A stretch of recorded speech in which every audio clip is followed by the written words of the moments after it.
ሰላም ጤና ይስጥልን ውድና ኩራት ቤተሰቦቻችን ኦርቶዶክሳውያን እንዴት አላችሁ? እንዴት ቆያችሁ? እንዴት ሰነበታችሁ? ያሮስ ጀምሯል። በዛሬ በያሮስ መረጃችን የተለያዩ ጉዳዮችን የምንመለከት ይሆናል።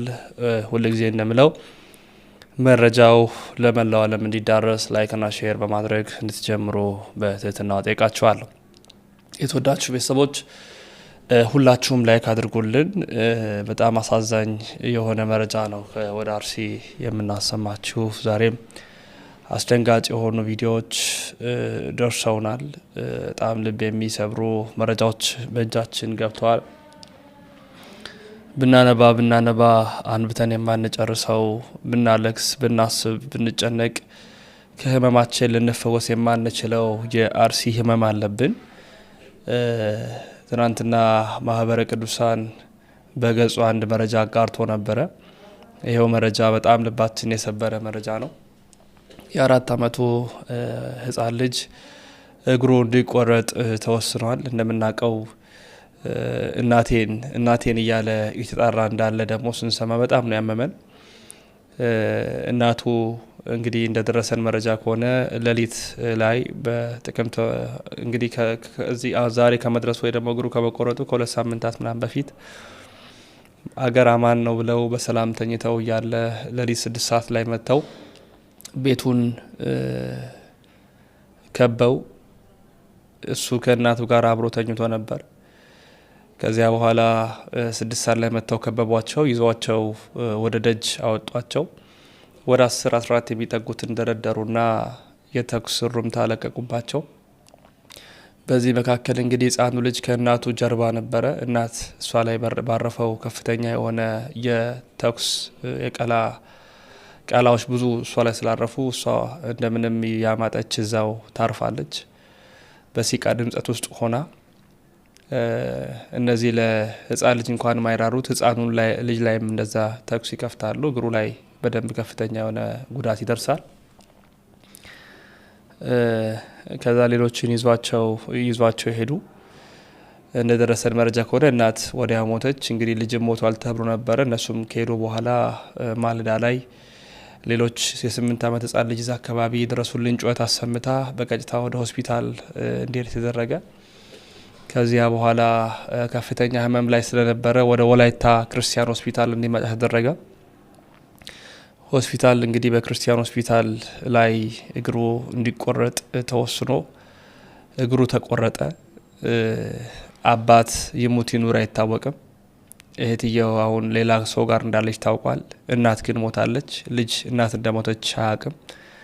የ4 ዓመት ህፃን ልጅ እንግዲህ እግሩ ላይ በጣም ከፍተኛ የሆነ መመረዝ ስለነበረ ግዴታ እግሩ መቆረጥ እንዳለበት ተወስኖ በትናንትና 4 ሰዓት ላይ ነው እግሩ የተቆረጠው። እናቴን እያለ እንዳለ ነው መረጃው የደረሰን። በጣም ማንበብ እንኳን እስኪ ከብድ የሚያስለቅስ ታሪክ ነው። ያ የተቆረጠው እግር የክርስቲያኖች እግር ነው። ያ እግር የህፃኑ ልጅ እግር ብቻ አይደለም። ያ እንባ የህፃኑ ልጅ ብቻ እንባ አይደለም። በዚህ ሁሉ ሰዓት ውስጥ በዚህ ሁሉ መከራ ውስጥ እንግዲህ ይህን ሁሉ የተቀበለው የክርስቲያን መከራና ስደት ያለንበት እውነት ምን ያህል እንደሆነ የሚያሳይ ነው። የጳጳሳቱ የአባቶቻችን ዝምታ ልኩ ምን ያህል እንደሆነ በወንድማችን በህፃኑ ልጅ እግር በልጃችን እግር ተመልክተነዋል። ወንድማችን ልደት በአጋጣሚ ሆኖ ወደ ቦዲቲ ወላይታ አካባቢ ነበር። እዛ ሄዶ አይቶ ነበር ይህንን ቪዲዮና ካየ በኋላ ይህንን የሚከተለውን መረጃ አጋርቶልናል። በምስሉ ላይ የምትመለከቱት ህፃን ትናንትና ወላይታ ሶዶ ያለው እዛ ክርስቲያን ሆስፒታል ሄጄ አይቼው ነበርና ዛሬ ደግሞ እግሩ ተቆረጠ የሚልን ዜና ተመለከቱ። በእርግጥ ትናንትና ስናየው ሁኔታው በጣም ያስፈራ ነበርና ወደዚህ ለእንደዚህ አይነት ደረጃ እንደሚያበቃው ተመልክቼ ነበር። የዚህ ልጅ በጣም የሚያሳዝነው ፓርት ምን መሰላችሁ? አንደኛ አርሲ ላይ ነው እንደምታውቁት ይሄ ልጅ በግፍ እንደዚህ አይነት ጉዳት የደረሰበት ይህ ህፃን በጨካኞች በአረመኔዎች ማለት ነው። አጠገቡ ያለችው እናቱ አይደለች። እናቱ ተገላለች። እናቱ መገደሏን ህፃኑ አያውቅም። አባቱ ደግሞ በሰዓቱ እዛ አካባቢ ላይ አልነበረም እና ይሄ ህፃን አሁን ባለበት ሁኔታ ሁለት ከባባር ነገሮች አሉ። አንደኛ ልጅ ነው። እግሩ ለምን እንደተቆረጠ ወደፊት ከፍ ሲል ነው የሚያውቀው። እናቱ እንደሞተችም የሚያውቀው ማስተዋል በሚችልበት ሰዓት ላይ ነው። ምን እንደሆነ የሚረዳው እያደገ በመጣ ሰዓት ላይ ነውና ይህ ሕፃን ልጅ እየተቀበለና እያሳለፈ ያለውን መከራ ስንመለከት እግዚአብሔር ምስክሬ ነው፣ ቆሞ መራመድ በራሱ በጣም የሚከብድና የሚሰቀጥጥ ጊዜ ላይ ነው የደረስነውና እኛ ቤተክርስቲያን ላይ ያለው ዝምታ እና መግለጽ የማይቻል ይሄ እኔ ትቻቸዋለሁ። እውነቱን ለመናገር አሁን እነሱ ምንም ነገር ነው ማልጠብቀው ከቤተክርስቲያን አባቶች ከስሞሱ ይሁን ምንም አሁን ኮሜንት ላይ መጣ እያንዳንዱ አባቶች ምናምን ልትል ትችል ይሆናል። ግን የዛን ልጅ ቁስል ሄደ እስካላየሁ ድረስ ያለበት ሁኔታ ወይም ደግሞ ሁኔታው ሊገባ ስለማይችል ማንም መተዚህ ጋር ብዙ ነገር ልትናገር ትችላለህ። እኔ ትቻቸዋለሁ። ከዚህ በኋላ እኔ አባታልኝ ብዬ እንኳን ከዚህ በኋላ አልናገርም። የሕፃኑ ሁኔታ ብታዩት በመድኃኔዓለም ስም የሕፃኑ ልጅ ሁኔታ ብታዩት እግሩ ከመቆረጡ በፊት ያለው ሁኔታ አሁን ደግሞ እግሩ ተቆርጦ እንዴት ሊሆን እንደሚችል ሳስብ የእናቱ ሞትን ደግሞ ሲረዳውና ደግሞ ሲያውቁ ደግሞ ምን አይነት እንደዚህ ዓመት የኢትዮጵያ ኦርቶዶክስ ተዋሕዶ ቤተክርስቲያን የተዋረደችበት የተማቀችበት አማኞቿ በግፍ የተገደሉበት ጊዜና ሰዓት እኔ አይቼ ተመልክቼ አላውቅም። እንደዚህ አይነት ዘግናኝ ጊዜ በእኔ ዘመን እኔ ለመጀመሪያ ጊዜ ነው ይሄንን ሳይ። በዚህ ልክ ጭካኔ በተለይ ሕፃናት ላይ ያተኮረ ማለት እግዚአብሔር አምላክ የዚህን ሕፃን በቀሉን የሚጀምረው እኛ ቤት ውስጥ ደሞዝ እየተከፈላቸው ጸጥ ረጭ ብለው ካሉ ሰዎች እንደሚሆን እርግጠኛ ነኝ። እግዚአብሔር አምላክ እርግጥ ነው በቤተ ክህነቱ ውስጥ ሆነው ደሞዛቸውን እየበሉ መኪና እየቀያየሩ የ8 ሚሊዮን ብር መኪና ናት፣ ቆርቆሮ ናት፣ የ10 ሚሊዮን 20 ሚሊዮን 60 ሚሊዮን እያሉ ቤተ ክህነቱ ላይ ቆብ አጥልቀው መስቀል ጨብተው ቀሚስ ደራርበው እየቀያየሩ ከንግስ ንግስ እየሄዱ አበል እየተቀበሉ ህንፃን እያሰራን ነው እያሉ በህንፃ ሰበብ ገንዘብ እየበሉ አባት ናቸው እንዳንል ሆዳቸው እንኳን እንደዚህ ተወጥሮ የምንመለከታቸው ወዛቸው ምናቸው እንዲህ ተመልክተን ይጾማሉ እንዴ ብለን እንኳን እስክንጠራጠር የሚደርሱ አባቶች ያሉን ቤተ ክርስቲያን ውስጥ ነው ያለነው። እንደነዚህ አይነት ሰማዕትነትን የሚቀበሉ ህፃናትን በዛው ልክ አሉ። እግዚአብሔር የሚያጸዳው ጅራፉን እየገረፈ የሚያወጣው ከቤት ነው። ጊዜ ጠብቁ። የዚህ ህፃን ልጅ እንባና የሞቱ ያሉ የሰማዕታት እንባ እናንተ እንደ ጅረት ይዟችሁ ካልሄደ ምን አለ በሉኝ። ለዛ ጊዜ ያብቃል። የብፁዕ አባታችን ብፁዕ አቡነ ቀውስጦስን ሙሉ መልእክት አሳያችኋለሁ። ግን በአንድ ወቅት በእንባ ጭምር የተናገሩትን ላሰማቸው። ሁላችሁ ወደ እግዚአብሔር ጩሁ፣ ነግሬያለሁ። ወደ እግዚአብሔር ጩሁ። ክርስቲያኖች አይታደኑም። የክርስቲያን ደም የሚፈስባት አይደለችም ኢትዮጵያ።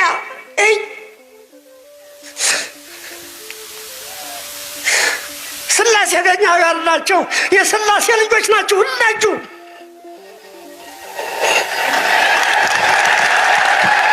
ምሽግ አዋጣ፣ መሳሪያ አዋጣ። ማመን በእግዚአብሔር በኃያሉ እግዚአብሔር ብቻ ነው።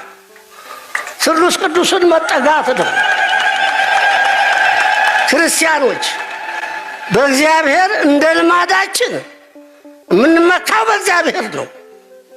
ከእግዚአብሔር ውጭ መመኪያ የለንም። እኛ በአየር በሮ በምድር ተሽከርክሮ መድፍ ጭኖ የመጣውን ነው በውዥግራ በናስ ማሰር ጠዝጥዘው አባቶቻችን በጸሎት ነዝንዘው ድራሹን ያጠፉት። ስለዚህ በእግዚአብሔር ትምክህታችን በእግዚአብሔር ይሁን። ወንድማማች መተራረድ የለበትም። የወንድማማች ደም የሚፈስባት አይደለችም ኢትዮጵያ። የተከበረች ሀገር ናት። ሀገረ እግዚአብሔር ናት። 24 ሰዓት ስሙ የሚጠራባት ናት። ይህን ለማስቀረት ምን ያሯሩጣል? አይቀርም ደግሞ በምንም አይነት የእግዚአብሔር ምስጋና ከኢትዮጵያ አይቋረጥም። አዎ በምንም አይነት ሁኔታ እቺ ሀገራችን እግዚአብሔርን ከማመስገን ወደኋላት ማንም ይምጣ ማን በምንም አይነት ሁኔታ በዚህ እርግጠኞች ነን። ያልፋል። ያስመርረን ይሆናል፣ ያስነባን ይሆናል፣ ያልፋል። የማያልፍ የሚመስሉ የሰማዕታቱ ዘመንም አልፏል። እንኳን የኛ ይቅርና እግዚአብሔር በጊዜ ይገለጣል። እናምናለን፣ እንታመናለን፣ ደግሞ ያድነናል። ከዚህ ኃላፊ ዓለም ከዚህ እንባ ከማይለያት መከራ ከምላባት ዓለም እግዚአብሔር ይታደገናል። ስለኛ ኃጢአት ላይሆን ይችላል፣ ስለ ሕፃናቱ ንጹሐን ሲል ይታደገናል፣ ይጠብቀናል። ግን ደግሞ እግዚአብሔር እያንዳንዱን በግራፍ እየገረፈ እንደሚያስወጣ ምናምናል። ብፁዕ አባታችን ብፁዕ አቡነ ቀውስጦስ ከማኅበረ ቅዱሳን ጋር በነበራቸው ቆይታ ያስተላለፉትን ሙሉ መልእክት ደግሞ ባሳያችሁ ደስ ያሰኘኛል። ከዛ በፊት ግን ሊቀ ሊቃውንት ስምዐኮነ መላክና ሊቀ ሊቃውንት ስሙር በአንድ ላይ አባቶች እንደሌሉን አይነት ያሰቡትን ያስተማሩትን ሐሳቤ አያይዝ እሱንም በዛም ደግሞ የብፁዕ አቡነ ቀውስጦስን መልእክት ላስደምጣቸው። አሁን ባለፈው እዛ የሆነ ቤተክርስቲያን ሲጎበኝ እንጨት ተሰብሮ ብዙ ሰው ሞተ። እንጨቱ ዘር ስለሌለው ብዙ ሰው ወቀሰው። ያው ማለት ምን ተሰበረ ተብሎ ማለት ነው። ያው ብሔር የለው ብዙ ሰው በቃ ከመንግስት ከቤተ ክህነት በቃ ሀዘኑን ያልገለጠ የለም። ለሞቱት እሺ እነዚህ ሰዎች እኮ ቤተክርስቲያን ውስጥ መጥቶ ተተኩሶ ቢገደሉ እርግጠኛ ነኝ መግለጫ የሚያወጣ የለም። እንጨት ስለሆነ ብሔር ስለሌለው ቋንቋ ስለሌለው ተወቀሰ። እንጨት ተሰብሮ እየተባለ ማለት ነው። በጣም ነው የሚያሳዝነው። ለዛ የተንጫጫ ሰው ማተቡን አስሮ በመገኘቱ ክርስቲያን ሆኖ በመገኘቱ ለተገደለ ሰው ያለ ወላጅ ለቀሩ ህፃናት የማይራራ ልብ እኔ ሊቃነ ጳጳሳት አባቶቻችንን አይደለም እኔ ዝም ብሎ እንዲሁ ሰንበት ትምህርት ቤቶች የታሉ እኔ መግለጫ አላየሁም። እኔ ከማህበረ ቅዱሳን ውጪ እንደ ማህበር ብዙ ይሄ ጉዞ እያሉ የሚንጋጉ ብዙ ማህበራት አሉ። እንደዚህ አይነት ነገር ላይ ተሳትፎ ሲኖራቸው አይቻልም።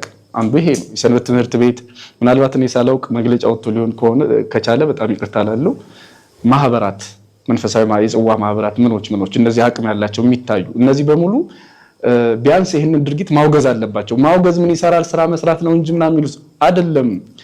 ስራ መስራት አንዱ ነገር ነው፣ ግን በቃል የመጣው የስራው አካል እኮ ነው።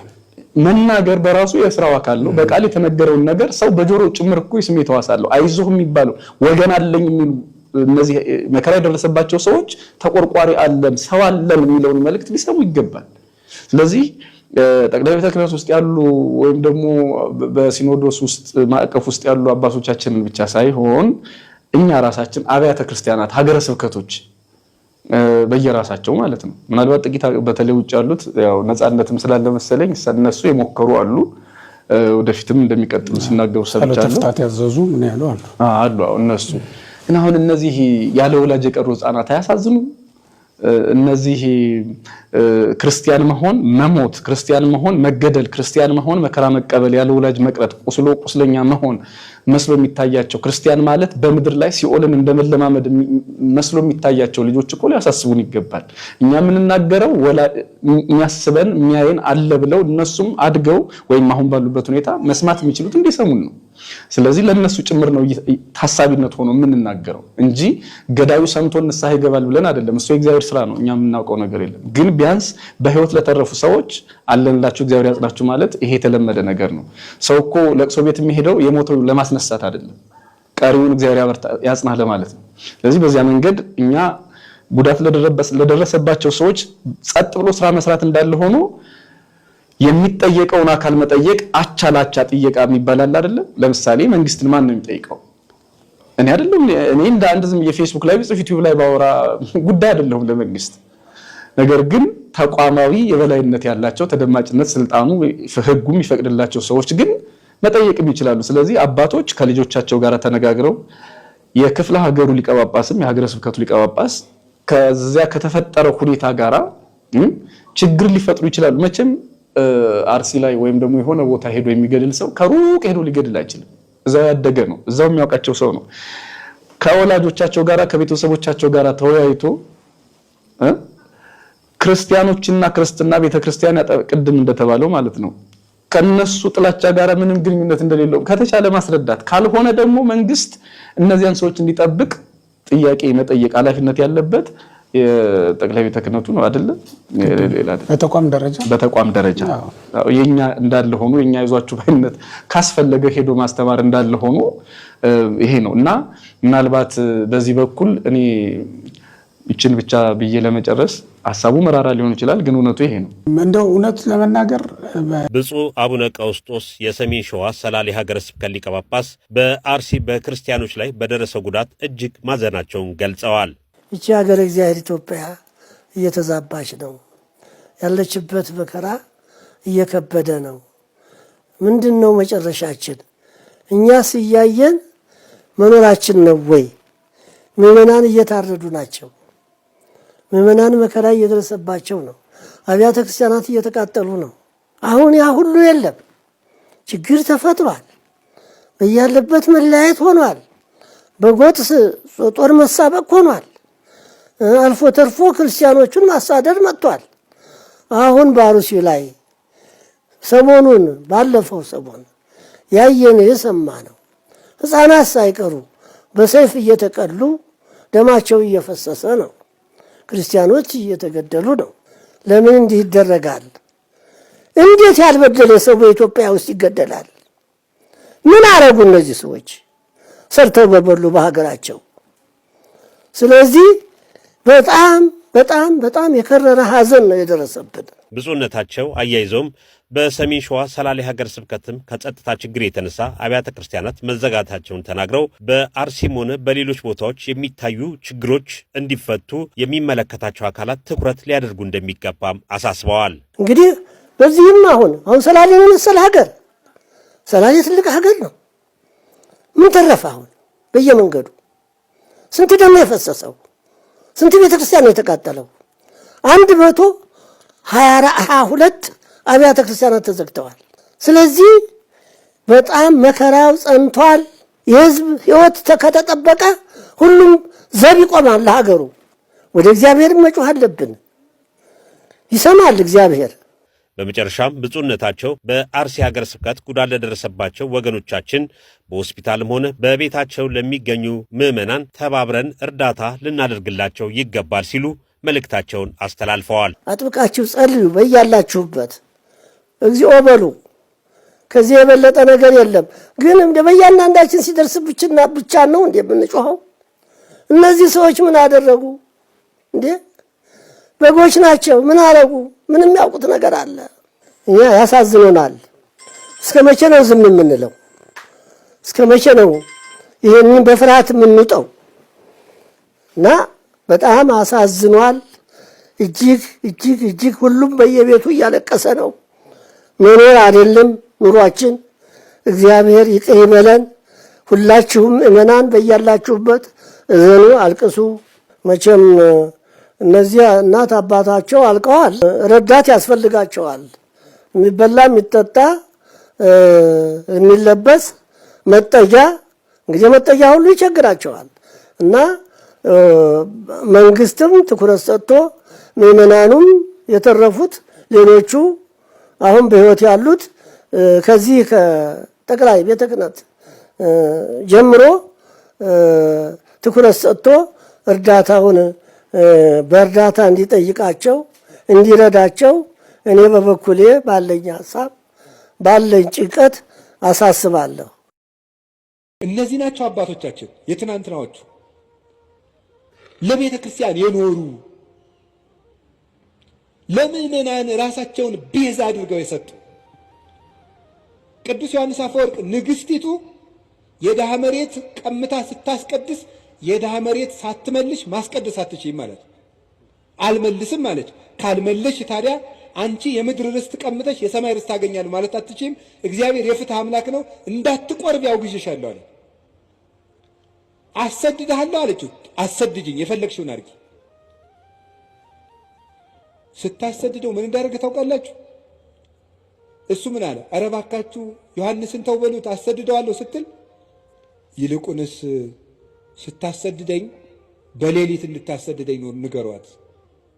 ምእመናን መምህራችን አናሰድድም እያሉ ከእሷ ጋር ጠብ ገጥመው እንዲሞቱብኝ አልፈልግም ማለት። እንዲህ ነበሩ መምህሮቻችን። ደጋፊ የሚያደራጁ ቲፎዞ የሚያደራጁ እኔ ተነካው ውጡልኝ የሚሉ አልነበሩም። መምህሮቻችን እነ ቅዱስ ቄርሎስ እነ ቅዱስ ዮሐንስ አፈወርቅ ለበጎቻቸው የሚሞቱ ነበሩ። እነዚህ ናቸው መምህሮቻችን። እነዚህ ነው ወዳችሁ የሰዎቻችን የዛሬ መረጃዎቻችን ይሄን ይመስላሉ። ላይክ በማድረግ ሁላችሁም ተከታተሉ። ቢያንስ ከ500-600 በላይ ላይኮች ያስፈልጉታል። ሼር አድርጉ፣ ለመላው ዓለም አዳርሱ፣ አስተያየቶቻችሁን ስጡ። ቪፒኤን እያበራችሁ ተመልከቱ።